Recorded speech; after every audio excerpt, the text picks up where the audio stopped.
Some illusions are not crafted to deceive the eyes, but to unmake the truth itself.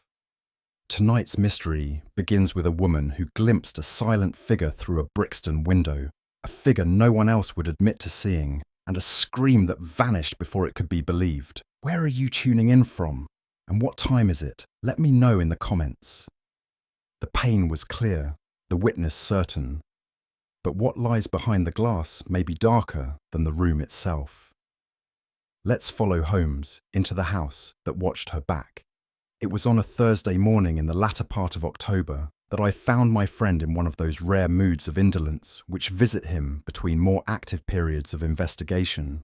The fire in our hearth had burned low, and a gentle drizzle traced languid veins of moisture down the panes of our Baker Street windows. The city outside had donned its greyer garments, and even the clatter of hooves along the thoroughfare carried a muffled, reluctant tone. Sherlock Holmes sat cross-legged in the armchair opposite, his eyes half-lidded yet alert, fingers steepled before him in quiet contemplation. I had only just returned from my morning round at the surgery and was remarking upon the unusually subdued air of the city when a sharp rap came at the door, quick and tremulous. "Enter," Holmes called, without so much as turning his head. Mrs. Hudson ushered in a woman of modest dress and considerable self-restraint, though her gloved hands twisted nervously in her lap as she took her seat. Her bonnet was dampened at the brim, and her expression bore the unmistakable strain of some recent mental turmoil. Holmes regarded her silently for a moment, then gestured gently. "You have come far, madam, and not merely in distance. Kindly state your business without fear or embarrassment. You will find in Dr. Watson and myself a discreet and attentive audience." The woman gave a brief nod of gratitude, though her voice quivered as she began. "My name is Eugenia Mulberry," she said, "and I have been employed these past 3 years as a governess in the home of Mrs. Honoria Latham, a widow of means residing on Rathbone Place, Brixton." Her tone was steady, yet each sentence seemed extracted at cost. Holmes inclined his head slightly. "You are not here on your own behalf, Miss Mulberry," he said. "That much is plain. There is anxiety in your face, yes, but no guilt. Proceed." She cast her eyes briefly to the floor before continuing. "It is not the widow's health or fortune that brings me, Mr. Holmes, but something I saw, something no one else will believe. 3 nights ago, as I was retiring, I glanced from my window to the flat across the street, a building known to be empty these past 6 months. And yet," she paused, her fingers tightening, "a man was there, standing at the second-floor window, still as death, watching." I exchanged a glance with Holmes, who had now leaned slightly forward. "Describe him." I could not see the details of his face, for the light in the room was dim, but he was tall, pale, and unmoving. What struck me was not just his presence, but his silence. He did not twitch or pace. He merely observed. Holmes drummed his fingers lightly on the arm of the chair. "And you are quite certain the flat is unoccupied?" "Quite certain, sir. The landlord himself has said as much." Miss Mulberry's voice lowered to a whisper, as if even now she feared being overheard by unseen ears. "I thought perhaps it was my imagination," she said. "The window was dark the following evening, and I resolved to say nothing. But on the 3rd night, there he was again, standing behind the same pane, framed by the faint glow of a single lamp. And that is what unnerved me most. No other light had shone from that room for months. Yet there it was, steady, deliberate, like a stage set for a silent actor." Holmes rose and crossed to the window, gazing out through the drifting mist. "You are certain he was not a reflection? A neighbour's light, or a trick of your own curtain?" "I saw the shadows fall across the wall behind him, Mr. Holmes. I saw his shape outlined with such clarity that I felt watched in return." Holmes turned back toward her. "Did you inform your employer?" She scoffed, called it a ghost tale, but she humoured me, I think. and made a point of retiring early that evening. And then, Miss Mulberry's throat moved with difficulty as she swallowed. And then, that very night, I heard a scream from within our own house. A silence fell upon the room, broken only by the faint crackle of the fire. Holmes's eyes had sharpened, but he said nothing, allowing the weight of the story to rest where it had fallen. I could not say precisely from where it came, Miss Mulberry continued, but it was close, not a cry of pain, but of sudden, startled horror, brief as the shattering of a teacup. I rose at once and went to my employer's door, only to find her bedroom dark and silent. I called her name, knocked. There was no answer. "You did not enter?" Holmes asked. I hesitated, I admit. Mrs. Latham was a woman of stern privacy, but when she did not rise by morning, the maid entered and found her gone. "Gone?" I asked. "Dead," she said simply. "They say it was her heart." "Who says?" "The doctor and the constable. They were quick to dismiss the matter. She had been complaining of fatigue, they said. No sign of a struggle, no wound, no forced entry." "And the man across the street?" Holmes asked. "Gone." As though he had never been, Holmes resumed his seat, steepling his fingers once more. "You have told the police all of this?" They laughed, Mr. Holmes, called it nerves, a governess's fancy, said no one could have been in the empty flat. And yet, she looked up, her voice trembling again. "I have not slept, sir, not since that night, because I know what I saw." There was no hysteria in her tone, only a quiet conviction, more unsettling perhaps than panic would have been. "She was not a woman to die of fright," Miss Mulberry said softly, "nor was she frightened when I left her.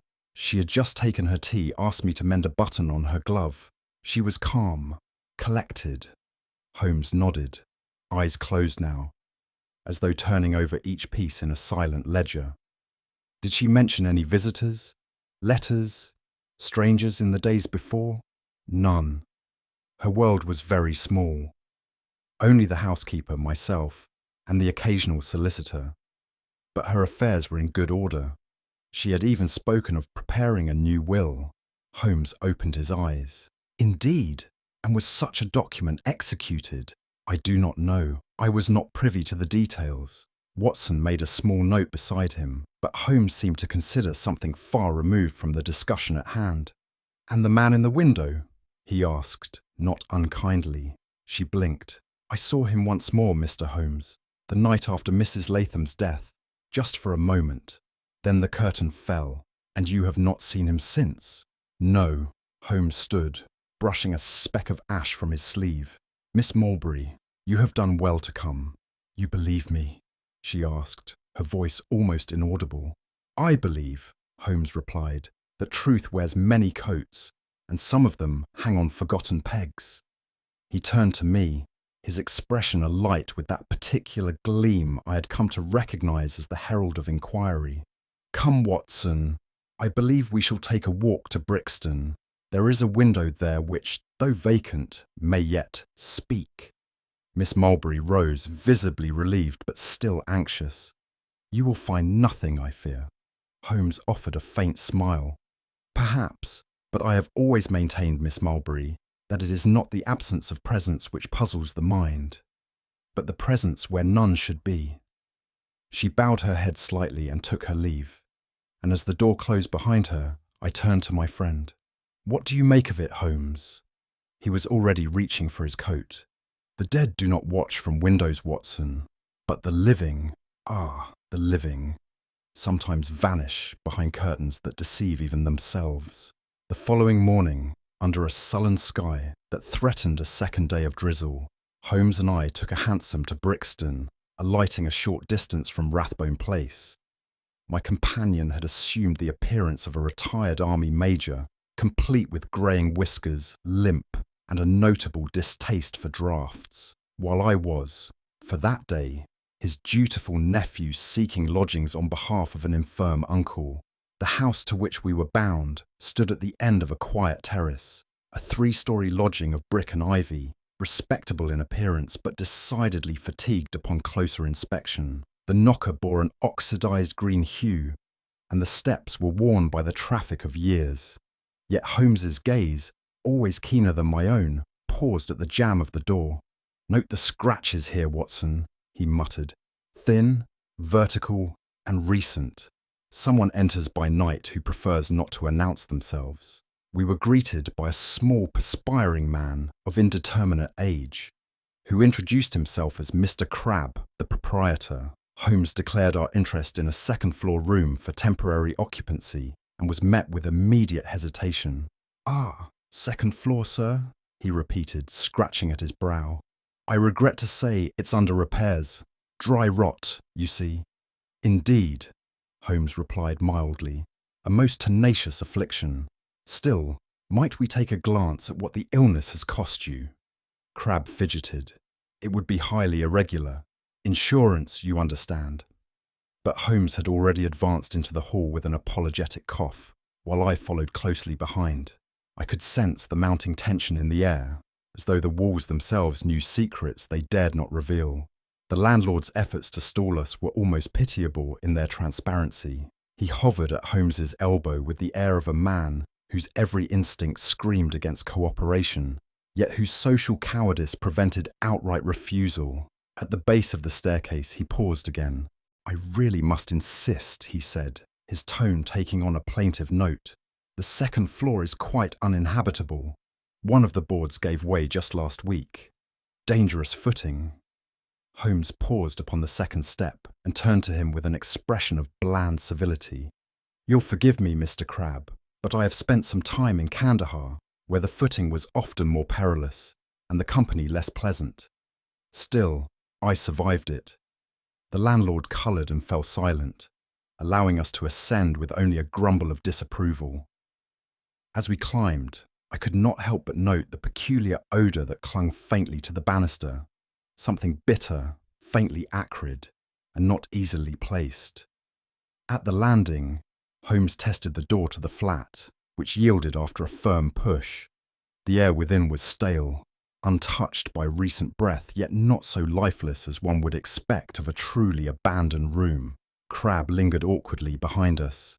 "I'll wait here, gentlemen, but do mind the floorboards." Holmes nodded, already half lost in the recesses of his own mind. There was a familiar glint in his eye, that peculiar brightness which always heralded the scent of discovery. The room into which we stepped was spare and sombre.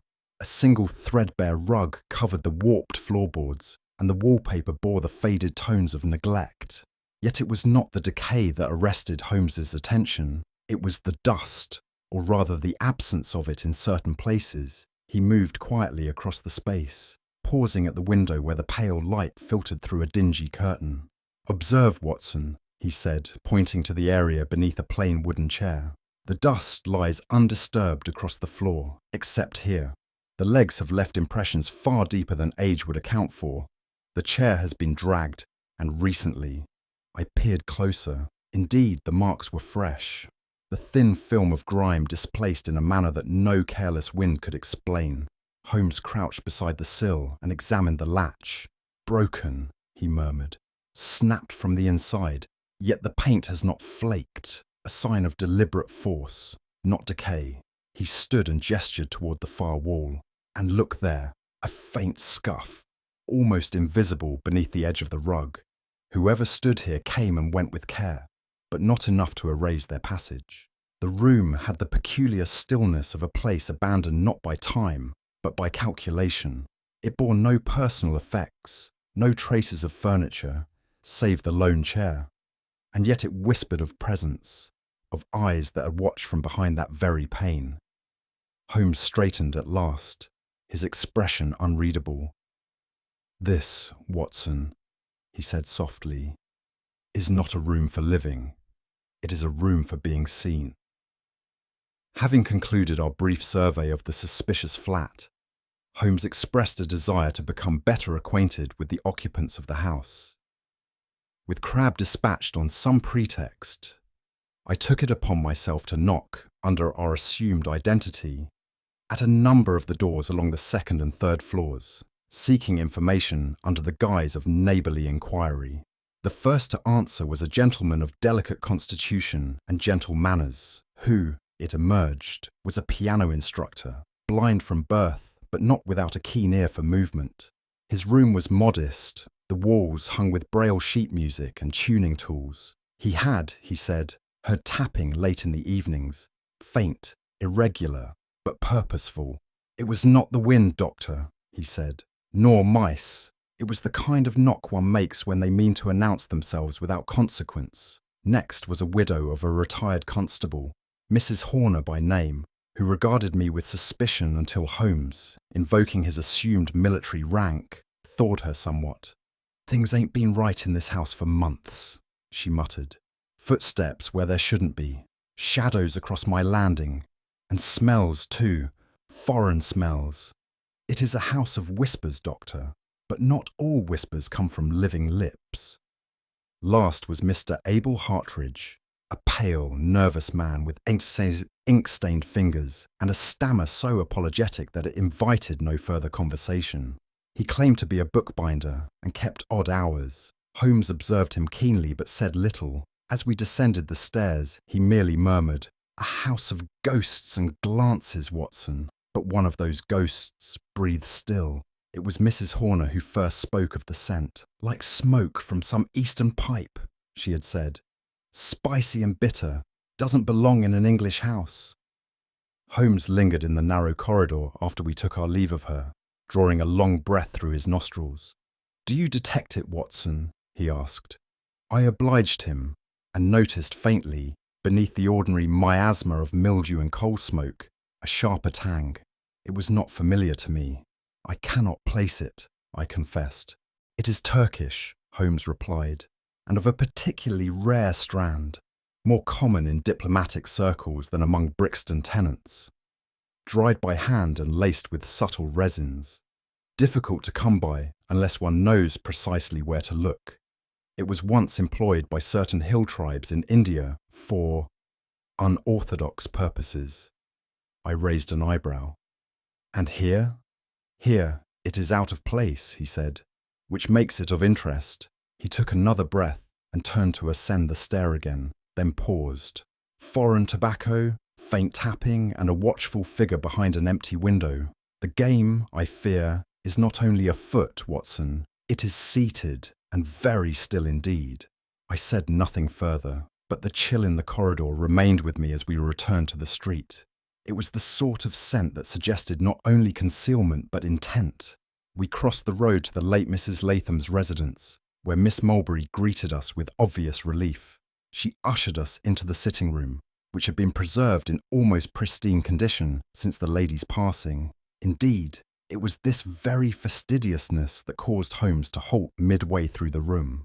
"She was not a woman of disorder, this much is evident," he said, examining the mantelpiece. "And yet, Watson, observe."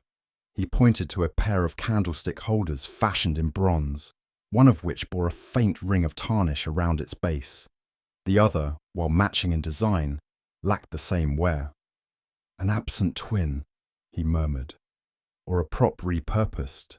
I joined him in examining the table below the window. It was clear that nothing had been disturbed recently.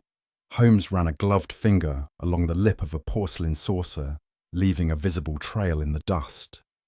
"She has been dead 6 days, he said quietly. "And yet the dust here is older than that. Why?" "Because the maid has avoided this room," I suggested. "Or because someone took great care to restore it, not maintain it." He stepped back, eyes flicking from corner to corner. "This room has not been left," he said. "It has been curated for an audience, an effect of peace, of natural departure. But death, Watson, rarely stages itself with such fastidious grace." Miss Mulberry appeared again with a tea tray, but Holmes waved it off gently. "We require no refreshment," he said. "Only truth, and I believe we are close to its scent." We stepped out into the fading light and were soon met by a grey-haired woman from the adjacent property, who introduced herself as Mrs. Penworthy, a long-standing neighbour of the late Mrs. Latham. Holmes, with his usual tact, drew her into conversation while I took brief notes. She was a quiet one, Mrs. Penworthy said. Kept to herself, but she was no fool.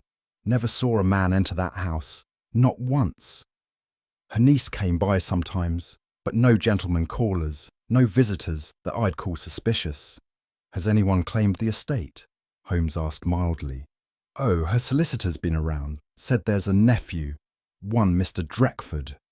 Name meant nothing to me. A regular visitor, perhaps? She shook her head. Never laid eyes on him. Holmes turned to me as we walked away.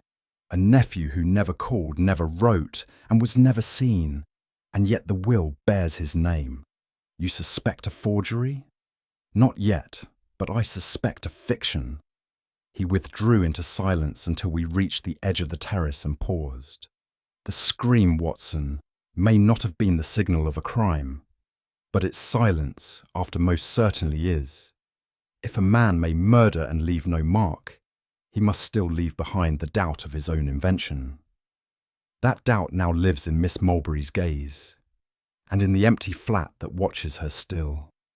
And with that, Holmes turned back to the lodging house with the measured purpose of a man already plotting the next move in a game others had only just begun.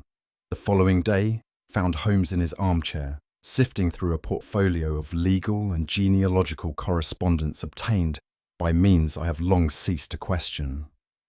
Spread before him were various reports concerning one, Mr. Thomas Dreckford, heir to the late Honoria Latham's modest but comfortable estate.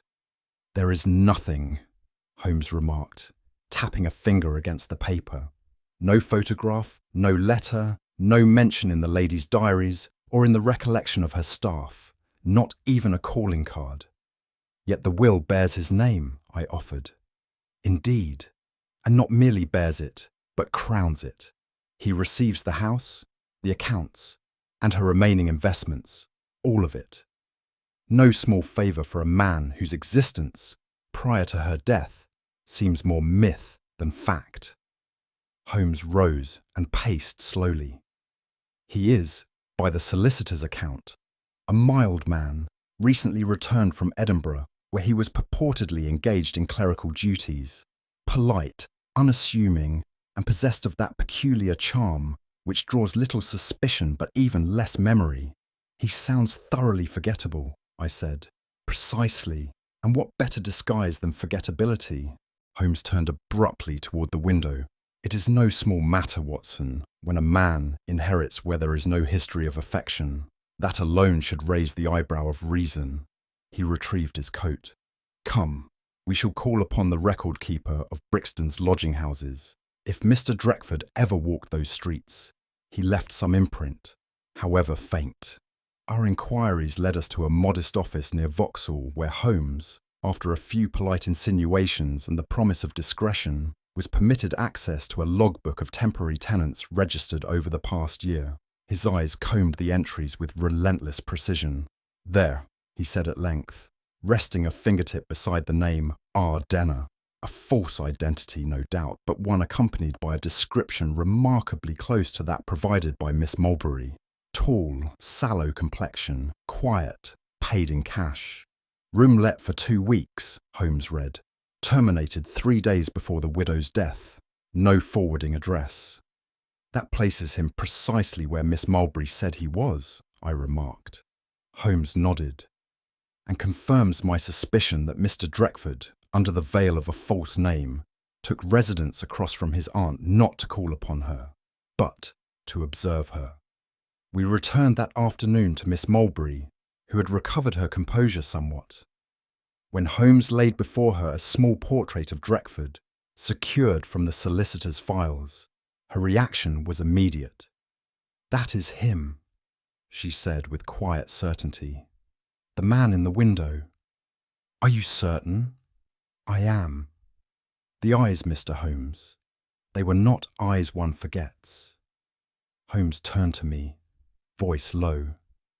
"She has seen him thrice. Once in shadow, once behind glass, and once in the clarity of her own dread. That is more than memory, Watson. That is recognition. And with that, A name was given to the phantom, and the phantom had worn it long before the ink on the will had dried. It was late the next afternoon when Holmes proposed a second visit to Mr. Abel Hartridge, the nervous bookbinder in the Brixton lodging house. I suspected he meant to verify more than a trade of glue and parchment, though he said nothing until we were once more within the confines of that pale, dimly lit room. "Good day to you again, Mr. Hartridge," Holmes began with exaggerated cheer. "I fear we interrupted your work yesterday." The man gave a nod, his eyes flickering uneasily between us. No trouble, sir."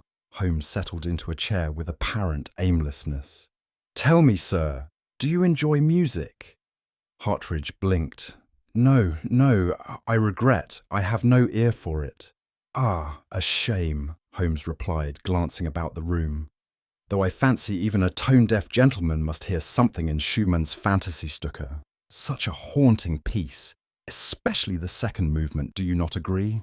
There was the briefest twitch in Hartridge's fingers, so quick one might dismiss it, but Holmes did not miss it. "Most stirring," he added, eyes fixed now upon the man, for one with ears trained to hear only silence. Hartridge said nothing. A drop of perspiration appeared on his brow. As we departed, Holmes remarked casually, "You bind books, Mr. Hartridge. I wonder, have you ever read one to the end?" The man offered no reply. Downstairs I whispered, "What was that performance?" Holmes's lips were tight. "A test, Watson, one he failed. The man claims to be deaf to pitch, yet reacted to a name known only to those with musical sensibility. I believe we have met, not a binder, but an actor, poorly cast." Once outside, Holmes's stride lengthened, his pace sharpened by revelation. "There is no Mr. Hartridge," he said, low and certain. "At least not the one we met. The true Hartridge may well have existed, but I fear his name has been repurposed by another." "To what end?" I asked. "To watch, Watson, to listen, to mislead. The man plays the mute, the harmless, the forgettable, yet he slipped. He heard what he should not have heard." Holmes stopped beside a lamppost, his eyes narrowing.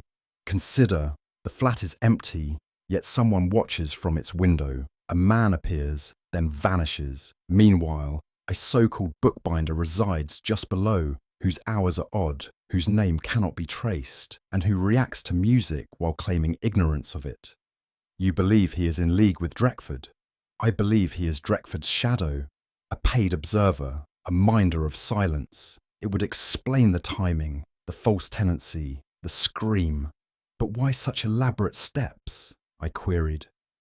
"To discredit Miss Mulberry should she speak. A solitary governess claiming to see a man where none are meant to be. Add in whispers of hysteria, a scream no one else hears, and suddenly she is no longer a witness, but a cautionary tale." Holmes drew a long breath. "And now we are left with a will that speaks of affection, a nephew no one recalls, and a ghost who binds no books, but binds truth in lies."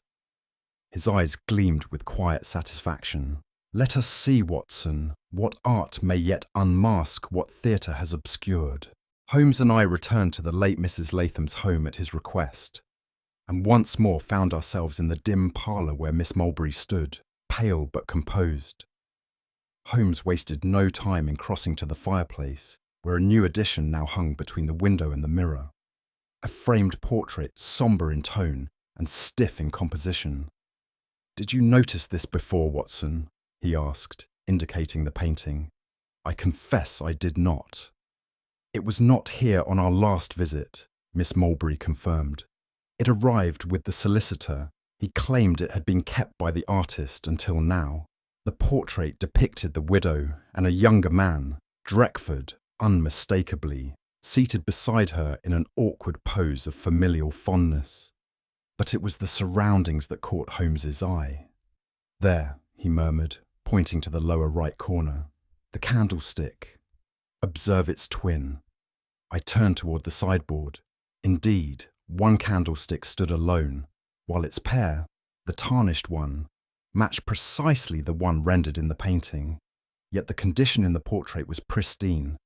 "This image was not painted from life, Watson," Holmes said. "It was assembled, composed like a false testimony. Even grief, it seems, can be painted to order if one holds the brush with intent to steal." He stepped back and narrowing his eyes. "A man may alter a will, Watson, but it is far more cunning to alter a memory. That is what this portrait attempts, to fabricate intimacy. But paint cannot forge a bond where none ever lived." We followed the trail of the portrait to a narrow alley off Tottenham Court Road, where Holmes had arranged an interview with one Mr. Gloucester, a minor portraitist known to paint likenesses on commission, particularly for those whose pockets required discretion more than fame. Gloucester, once reassured of our purpose, confirmed that the painting had been commissioned by a gentleman using the name Edward Holworth, who provided an old photograph of Mrs. Latham and requested a second figure inserted beside her. "It's not unusual," Gloucester shrugged. "Family restorations, that sort of thing." "And when did you complete the piece?" Holmes asked. 3 weeks before she died," came the reply, "though he asked me to date it 5 years prior, said it was a gift, an anniversary of sorts." Holmes's features remained impassive. "You were paid well, I presume?" "Too well," Gloucester admitted, "to ask many questions." Outside, Holmes turned to me. "The date is crucial. A painting, Watson, can create history where none existed. If shown to a solicitor, it suggests long-standing affection, sustained contact, a familial presence never questioned. You believe Drekford used it to reinforce his inheritance?" "I believe he used it to validate the very fiction upon which the will rests." He paused, his voice colder now.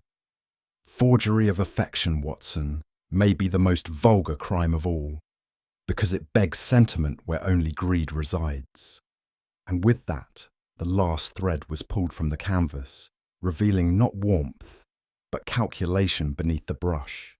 That evening, we sat once more at Baker Street, the fire crackling low as Holmes stood before the hearth, pipe in hand, and thoughts arranged with military precision. "Consider, Watson," he began. "Drekford appears at the reading of the will, unseen by neighbours, unknown to the deceased's companion, yet armed with a portrait and a claim none refute.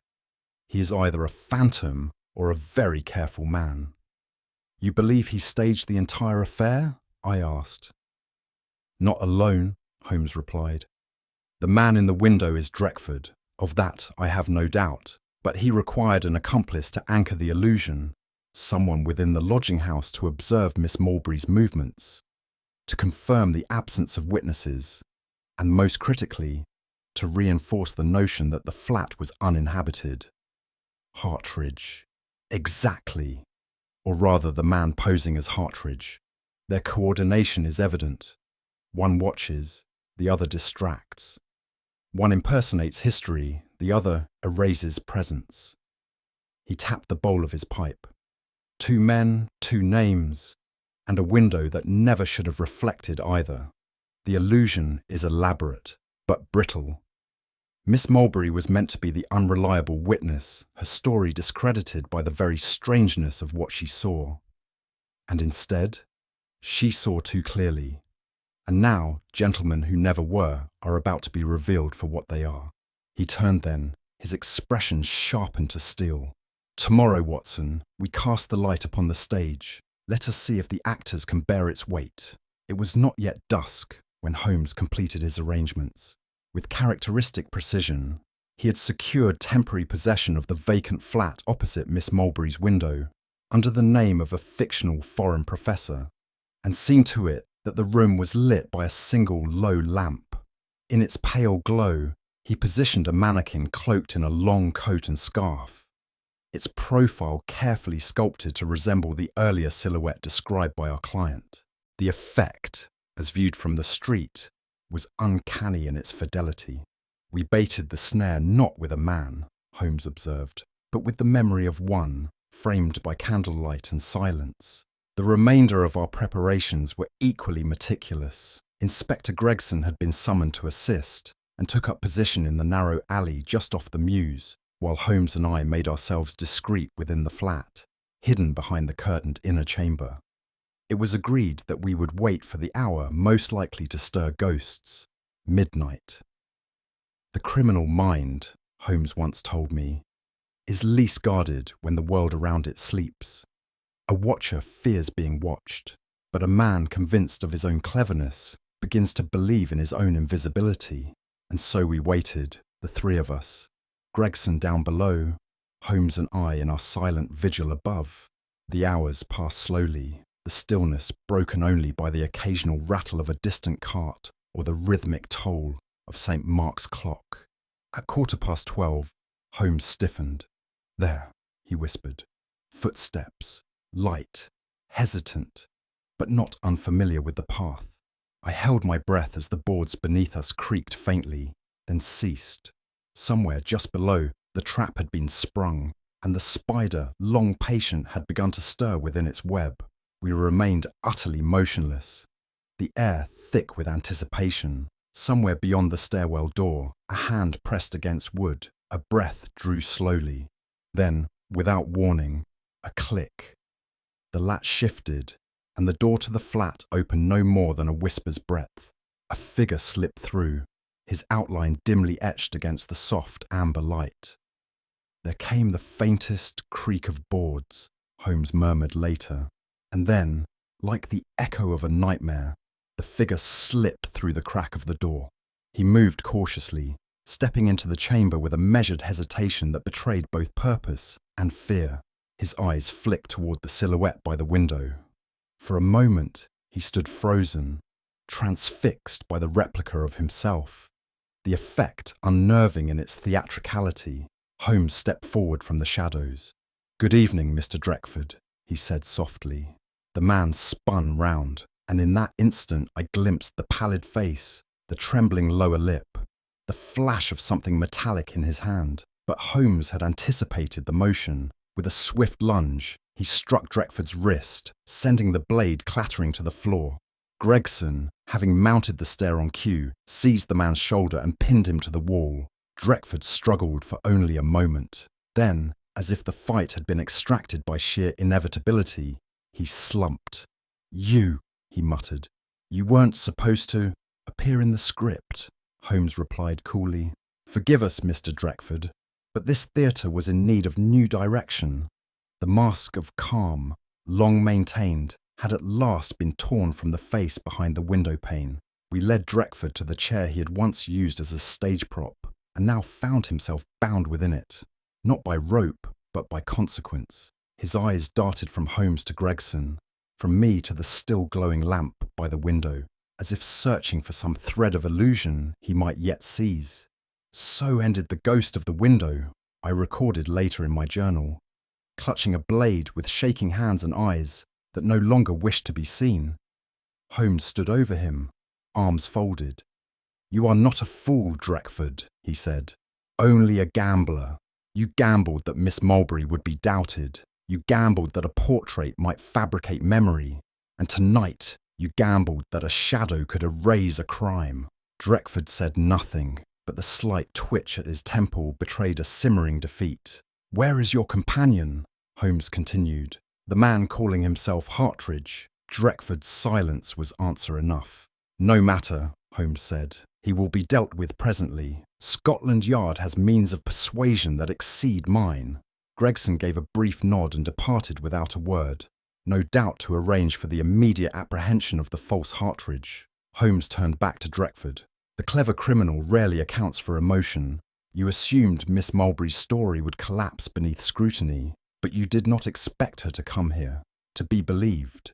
That is where your plan began to unravel." Still Drekford said nothing, though his face had turned pale with the realization that the night had not ended in silence, but in revelation. Gregson returned not long after, his coat wet with the mist that now cloaked the streets. He gave Holmes a brief nod, then spoke without preamble. "The man calling himself Hartridge was apprehended attempting to leave via the rear gate. Name's Rufus Bell. Actor, bit part man in 2 failed troupes. dismissed for fraud in '89. Nothing recent, but enough to make sense. Holmes closed his eyes, as if momentarily reconstructing the entire deception in his mind. Hartridge, it seems, he said at length, was not only tone-deaf, but deceased. The real Hartridge died of a pulmonary ailment 2 counties south some months ago.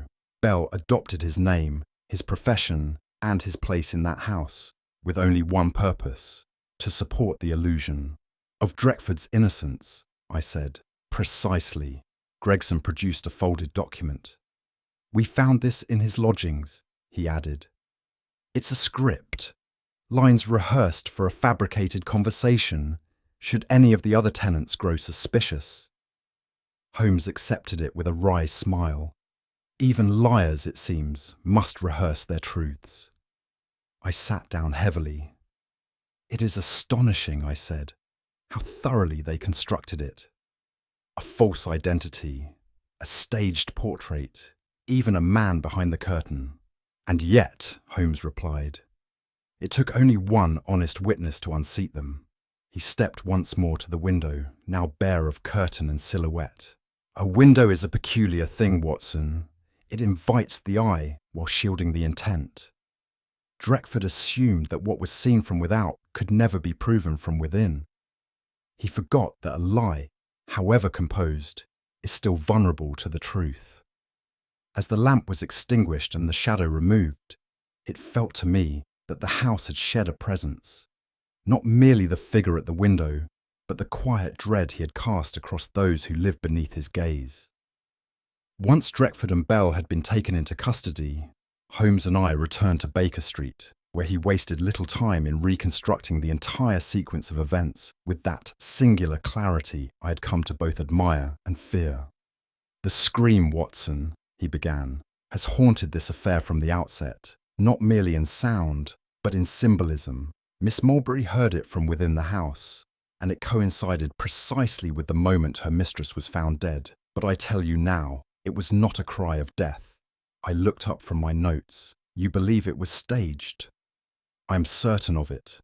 Bell, or Hartridge, if you prefer the fiction, was positioned within the lodging house at the time. He would have known Miss Mulberry's routine, her presence in the upper rooms. At the precise moment of the poisoning, he produced a scream, brief, distant, but just loud enough to be heard across the street. But why? I asked. Surely a silent death would have served them better. Holmes tapped his fingers thoughtfully. Because silence invites speculation. A heart attack in the night may go unnoticed, but a scream, heard by only one witness, followed by death. Now that plants a seed of doubt. Drekford knew that Miss Mulberry's honesty would work against her. Her claim would seem hysterical, her witness tainted by imagination. In truth, the scream was not one of fear, Watson, but of theatre, and the audience was no larger than one. I sat back, the shape of the crime becoming clearer with every turn. Extraordinary, I said. No, Holmes replied coldly. Calculated. A crime of shadows and of echoes. Holmes now turned his attention to the method of death, one that had, until now, been presumed natural. The local physician, he said, found no signs of trauma, no struggle. The woman's heart simply ceased to beat. But what he did not detect, what we might yet prove, was the presence of an oily residue upon her teacup. He gestured to the small glass vial now resting on our table, a compound derived from Nicotiana tabacum, extracted, refined and suspended in oil, tasteless, odourless, and absorbed through mucous tissue. It mimics the symptoms of sudden cardiac arrest. In large doses, it is fatal within minutes. I stared at the vial in dismay. And it was administered. How? By Bell, I suspect, Holmes said. He likely gained access to the house under the guise of delivering something on Drekford's behalf. The tea was prepared as always. The poison, already painted in a near-invisible ring along the lip of the cup, entered her system the moment it touched her mouth. And no one thought to question it. Exactly. A woman of age dies peacefully in her bed. No marks, no witnesses. But if the poison acts precisely when a scream is heard, and if that scream is dismissed as hysteria, then the perfect illusion of a natural death is achieved. I looked down at the case notes, the cold elegance of the crime settling over me like fog. The poison, Watson, Holmes murmured, did not attack the heart. It passed through it, as quietly as her guests never did. It was, I thought, not merely murder, but erasure. Holmes and I spoke again with Miss Mulberry the following morning, this time in the quiet confidence that justice, though late, was approaching. She received us with a dignity that had never left her, though I could see now that it had cost her dearly to maintain. Holmes for once spoke with something approaching gentleness. Miss Mulberry, I must commend your steadfastness. You spoke when others would have doubted even their own memory. I only told what I saw, she said quietly, and they made me feel mad for it. Holmes inclined his head. That was the very design. He turned to me as if delivering a closing address in court. Let us be clear, Watson. Drekford crafted an illusion. He entered the widow's life posthumously, not through affection, but through paperwork, paintings, and performance. He installed Bell in the house across the street. He posed as a figure in the window to ensure he would be noticed by exactly one person. To what end? I asked. To poison her credibility, he said. He knew the mind of the police. He knew society's tendency. One woman claims to see a man no one else sees, a scream no one else hears. Madness, grief, overwork. She becomes unreliable. Therefore the crime could not have occurred. He turned back to Miss Mulberry. You were meant to be the false note in their composition, but instead you were the key. Her eyes filled slightly, though no tears fell. I only wanted the truth, Mr. Holmes. You brought it, he replied. He gambled on a single fact, that society will more readily doubt a woman than a will. And as we left her there, in the stillness of her small parlour, I found myself thinking less of the dead woman in her bed than of the living one at her window, who had watched a crime unfold and been disbelieved not because she was wrong, but because she saw. The following morning dawned with a crisp brightness that stood in peculiar contrast to the gloom of the days preceding it. Holmes and I had resumed our familiar places in the sitting room at Baker Street, where a modest breakfast had been laid, and steam rose gently from our cups. Holmes, with his long fingers cradling the porcelain, stared contemplatively into the fire. I am often struck, Watson, he said at length, by the arrogance of those who believe silence to be invisibility. I looked up from my notes, which now bore the weight of our nearly concluded investigation, referring to Drekford. Indeed, he imagined that because he made no overt move, his presence could remain an implication, a whisper behind glass. But even dust, when disturbed by intent, leaves a signature. He reached to the mantel and drew forth the rough sketch he had made of the Brixton flat. The chair, he said. It had not been sat in, but positioned. The drag marks indicated movement not for comfort, but for stagecraft. Facing the window, I added. Just so. A man may avoid being seen, but he cannot avoid being noticed, especially when the noticing is itself the point. He returned the drawing to the shelf and stirred his tea. The moment Miss Mulberry glimpsed him, his trap was sprung. But he had counted too heavily on disbelief, and too little on the mind of a woman who observed. I nodded slowly. You read all that from the position of a chair? Not the chair, he said, sipping quietly. The dust beneath it. Every detail tells its tale, Watson. If only one knows how to listen. Holmes now gestured toward a folded linen handkerchief upon which he had, only hours earlier, collected trace residue from the late widow's favourite porcelain teacup. There is something poetic, is there not, he said, in a poison that enters silently, yet leaves a scent behind. I raised an eyebrow. The tobacco? Precisely, not burnt, as one might expect, but processed, infused into an oil, an Eastern preparation rarely seen in this form. The scent was faint, but it lingered not only in the corridor outside the lodging house, but upon the rim of the cup. Turkish, sharp, and wrong in every context. He paused, then added, "And that, Watson, was its fatal error.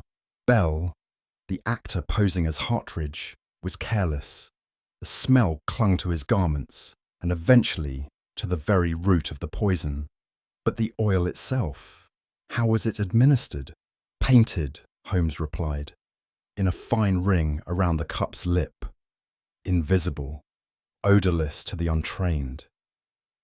But its chemical nature allowed for absorption through the skin, primarily the mucous membrane.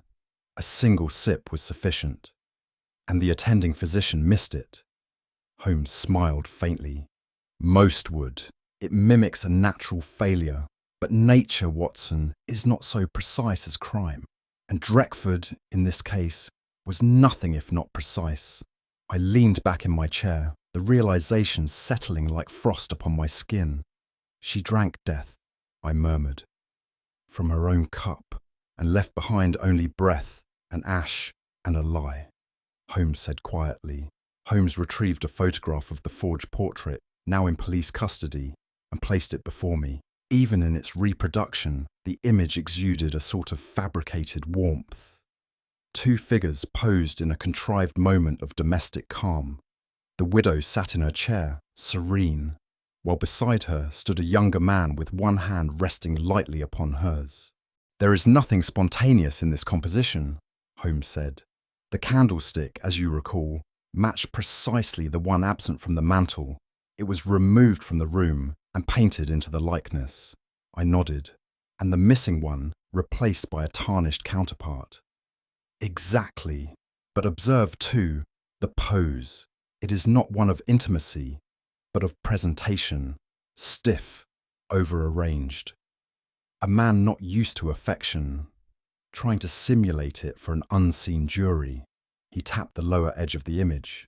"The signature, dated 5 years prior, but painted only weeks ago. The artist confirmed the commission, the substitution, the instruction to backdate, all to prove a connection that never existed, which it did, to a solicitor," Holmes said, "a man who would be moved more by implication than inquiry." He folded the image and tucked it into his coat. "It was not merely pigment and canvas, Watson. It was sentiment rendered fraudulent for profit, a visual alibi, a false memory, dressed as truth." "And Miss Mulberry?" "She was to be the discredited witness, the lone voice lost beneath the weight of inheritance and forged nostalgia." He glanced toward the window, eyes narrowing. "But windows, Watson, see both ways." Holmes remained by the window, his back to the fire, as I laid aside my notes. The evidence had been presented, the falsehood stripped bare, but his eyes, sharp and remote, lingered on a single thread yet unspoken. "They did not merely kill, Watson," he said. "They engineered perception." I looked at him quizzically. "Miss Mulberry," he continued, "was not just a bystander to their crime. She was a tool. They depended on her honesty, even as they sought to destroy its power." He stepped toward the hearth and picked up the now familiar sketch of the Brixton flat. They knew she would speak. Drekford counted on her sense of duty. Thus, the man in the window was shown just once, then vanished, because he needed to be seen, not believed. I began to understand, because if only she saw him, then no one else need take her seriously, Holmes finished. They wished her to seem the mad spinster, haunted by phantoms none else could see. A solitary woman in a silent house, bearing witness to a ghost. He turned sharply. But it was not a ghost, Watson. It was method. And she, in all her quiet clarity, stood firm where others would have doubted themselves. She never hesitated. No, Holmes agreed, and for a brief instant, something close to admiration entered his tone. And that, more than deduction, brought us here. Later that evening, As I walked alone through the corridors of our rooms at Baker Street, I found myself haunted not by the image of Drekford's face or the scream echoing across Brixton, but by the notion of the window. A pane of glass, I thought, is so often regarded as a passive barrier. It lets in the light. It keeps out the wind. It allows us to observe without being observed. And yet, in this case, it had become something else entirely. The flat across the street had not been occupied, and yet it had. The man was not a stranger, and yet he was. The scream was not imagined, and yet it was meant to seem so. How quickly, I thought, the mind begins to question itself when those around it show no sign of concern. I began to wonder how often the eye is a willing conspirator in its own deception. We trust what we see, but only when others see it too. We believe what is before us, but only if it matches the pattern we expect. In Brixton, a woman had told the truth and was called unreliable. A man had poisoned in silence and was presumed blameless. I returned to my chair and stared through our own window into the grey veil of London's night. In that moment, I saw not fog, but suggestion, not reflection, but belief, and how frail that belief can be when the world around it turns its face away. The following morning brought with it a curious sense of stillness, as though the case had folded into itself and vanished. No fanfare greeted its conclusion. No headlines reported the truth. The world, it seemed, had moved on, as it always does, unaware of how narrowly it had brushed against something terrible. But Holmes, as ever, remained in possession of the final word. He stood by the window, pipe in hand, and watched the thin line of chimney smoke rise from a baker's flue below. "Do you know, Watson," he said slowly, "there is something more unsettling in a murder that pretends it never happened than in one that spills blood openly." I glanced up. They attempted to construct a world where she died of natural causes, where no man was ever seen, no false will ever drawn, no act committed that might interrupt the stillness of death. But the illusion cracked. Holmes nodded. Because one woman, standing alone, refused to doubt what she had seen. He turned from the window and began to pace slowly. "It is not what one sees that deceives, Watson, but what one believes they have seen. And belief, my dear fellow, is the last and most vulnerable of our senses." I said nothing.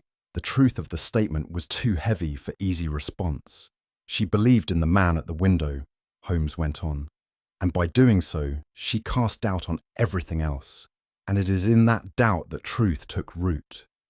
He paused, then added more quietly, "Justice will be served in this case, not by courts alone, but by the simple restoration of what was lost, credibility, dignity, and the right to bear witness." "And Miss Mulberry?" I asked. "She will carry the wound of disbelief," Holmes said, "but she will also carry the satisfaction of knowing she was believed, in the end." He tapped the edge of the sill once and stepped back. "There are many windows in London, Watson, but very few eyes that truly see." That evening, as the fire cast flickering shadows upon the bookshelves of Baker Street, Holmes sat in still contemplation, his gaze fixed on the window pane that now reflected only the quiet glow of our lamps.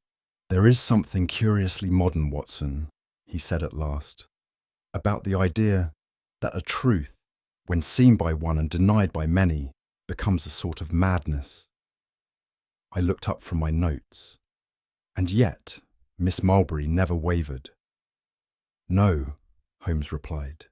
"She saw clearly, and dared to believe her own vision in a world built to make her doubt it. That, I think, required more courage than we credit." He tapped his pipe thoughtfully against the grate. "In the end, Watson, the villain's cleverness lay not in the murder, but in the orchestration of disbelief. And his undoing was not my deduction, but a governess's refusal to be invisible. What do you think was the criminal's greatest mistake? Trusting a forged painting, underestimating a single witness, or assuming the truth can't be seen through glass? We'd love to hear your thoughts in the comments. Was there a moment when you saw through the illusion? And if you enjoyed unravelling this quiet deception with us, be sure to subscribe for more Sherlock Holmes mysteries and share the story with fellow lovers of deduction and intrigue. Until next time, keep your eyes open. Some windows never truly close.